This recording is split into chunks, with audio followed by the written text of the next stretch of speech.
Boycott Bangladesh, boycott Mustafizur Rahman.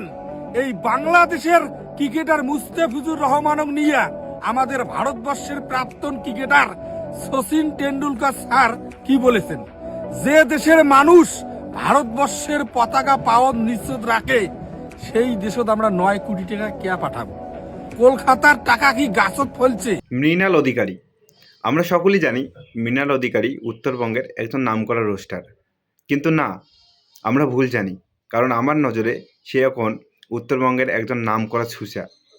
তার কারণ boycott Mustafizur Rahman ভিডিওটাতে সে শচীন টেন্ডুলকার স্যারের একটি পিকচার, তার সঙ্গে কিছু লেখা ছিল, সেটা পোস্ট করে বলেছিল যে শচীন টেন্ডুলকার স্যার সে মুস্তাফিজুর রহমানকে নিয়ে শচীন টেন্ডুলকার স্যারের একটি মতামত প্রকাশ করেন। আমি তো ভাবলাম ভাই এত বড় একজন রোস্টার, সে হয়তো মিথ্যা কথা বলবে না। তো আমি তবুও সন্দেহের জেরে ব্যাপারটা একটু তদন্ত করলাম। বিভিন্ন যেগুলো প্ল্যাটফর্ম আছে, সোশ্যাল মিডিয়া প্ল্যাটফর্ম, ইউটিউব থেকে শুরু করে সমস্ত কিছু প্ল্যাটফর্মে আমি ব্যাপারটা চেক করলাম, কিন্তু আমি কোথাও এরকম কোনো মন্তব্য পেলাম না। তারপরে আমি কি করলাম, গুগল সার্চ করলাম। তো গুগল সার্চ করে যেটা আমি জানতে পারলাম সেটা আমি তোমাদেরকে পরে শোনাচ্ছি। 2025 সালের শেষের দিকে মুস্তাফিজুর রহমানের IPL 2026 মৌসুম সম্পর্কে শচীন টেন্ডুলকারের পক্ষ থেকে বিশেষভাবে কোনো প্রকাশ্য বিবৃতি পাওয়া যায়নি। তারপরে আরেকটা প্রতিবেদন দেখো, যে IPL 2026 নিলামের পর শচীন টেন্ডুলকারের নেতিবাচক মন্তব্যের বিষয়ে ব্যাপকভাবে প্রচারিত সোশ্যাল মিডিয়ায় পোস্টগুলি ভুয়া। শচীন টেন্ডুলকার তার অফিসিয়াল এক্স অ্যাকাউন্ট বা অন্য কোনো প্ল্যাটফর্মে এ জাতীয় কোনো মন্তব্য পোস্ট করেনি। তো এর থেকে আমরা ক্লিয়ার বুঝতে পারি যে মৃণাল অধিকারী যে রোস্টার না, সেটা একটা ছুঁচা। সে ভিত্তিহীন পোস্টের উপর এত বড় একটা মন্তব্য করেছে, তার জন্য তার অডিয়েন্সের কাছে তাকে ক্ষমা চাওয়া উচিত।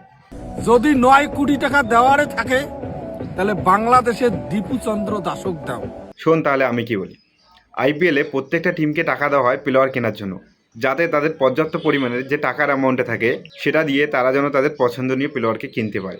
সেই টাকাটা দানের জন্য নয় যে তারা দান করে বেড়াবে, কারণ এই টাকাটা প্রত্যেকটা টিমের কাছে একটা নির্দিষ্ট পরিমাণ অ্যামাউন্ট থাকে যেটা দিয়ে তারা প্লেয়ার কিনতে পারে, অকশন করতে পারে।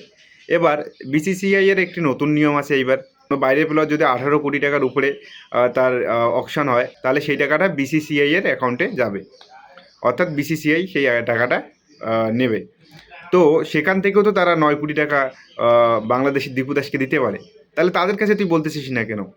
একটা প্লেয়ার, একটা টিমের কাছে পর্যাপ্ত পরিমাণ টাকা আছে, সেটা দিয়ে সে প্লেয়ার কিনবে, স্বাভাবিক। সেটা 9 কোটি হোক 18 কোটি হোক, তোর তো ফাটার কথা নয়। এবার যখন তুই আবদার করতেছিস তাহলে তুই BCCI এর কাছে আবদার কর, কারণ তাদের কাছে তো এক্সট্রা টাকা যাচ্ছে, সেটা দিয়ে না হয় বাংলাদেশের দীপু দাসকে সাহায্য করুক, তাই না? আমরা ভারতবর্ষের 7 সিস্টের দখল করিত চাই, 7 সিস্টের দখল করিত চাই। হয়তো অনেকে জানে না যে ভারতের 7 সিস্টের কি, মুইয়াটে দিয়ে দিন, তোমরা পড়িয়ে নেন।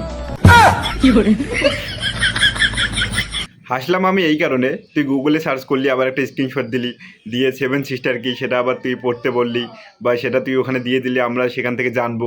তো তুই ভাই এত শিক্ষিত, তোর এত জেনারেল নলেজ, তাহলে তুই বল, তুই এটা নিয়ে একটা ভিডিও বানিয়ে আমাদের সবাইকে বল 7 সিস্টার কি, ঠিক আছে?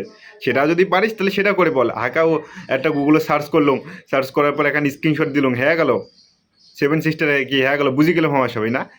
যদি ক্ষমতা থাকে আর যদি বোঝাতে চাইস তাহলে 7 সিস্টার নিয়ে একটা ভিডিও বানিয়ে পোস্ট করে, ঠিক আছে?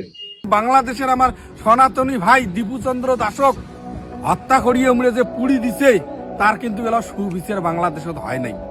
তো বাংলাদেশে যে ঘটনাটা ঘটছে সেটা নিয়ে আমি কালকের ভিডিওতেই বলছি। তো আমি একটা জিনিস বলতে চাই, মুর্শিদাবাদের ছেলে আমাদের জুয়েল রানা ভাই, তাকে উড়িষ্যা যেভাবে গণপিটুনি দিয়ে হত্যা করা হলো, তুই তো সেটা নিয়ে এই অবধি কোনো ভিডিও পোস্ট করলি না বা ভিডিও বানাইলি না। কারণ আসলে তুইও হলি একটা বিজেপির দালাল।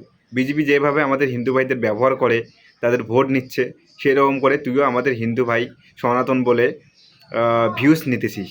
তো এই ভিউসের ব্যবসা বন্ধ কর ভাই, যেটা সঠিক, যেটা ঠিক সেটা নিয়ে ভিডিও বানা, অন্যায়ের বিরুদ্ধে প্রতিবাদ কর, ন্যায়ের সঙ্গে থাক, তাহলে অবশ্যই দেখবি তোকে হিন্দু ভাইরা না, আমরা মুসলিম ভাইরাও তোকে সাপোর্ট করব।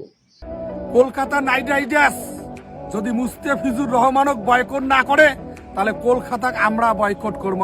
তো গাইস, এই কুত্তার সাথে ফেসাল ভাই লাভ নাই, কারণ এরা তো একটা মূর্খর সাথে তর্ক করলে নিজেই মূর্খ হইতে লাগবে। আর একটা জিনিস তুই বললি না বাংলাদেশ ভারতের 7 সিস্টার দখল করবে, তো ভাই এটা বাংলাদেশের স্বপ্ন, এটা স্বপ্নই থাকবে। ভারতবর্ষ তো দূরের কথা, পশ্চিমবঙ্গ চাইলেই বাংলাদেশকে পৃথিবীর মানচিত্র থেকে সরে দিয়ে পায়, এইটুকু ক্ষমতা আসে।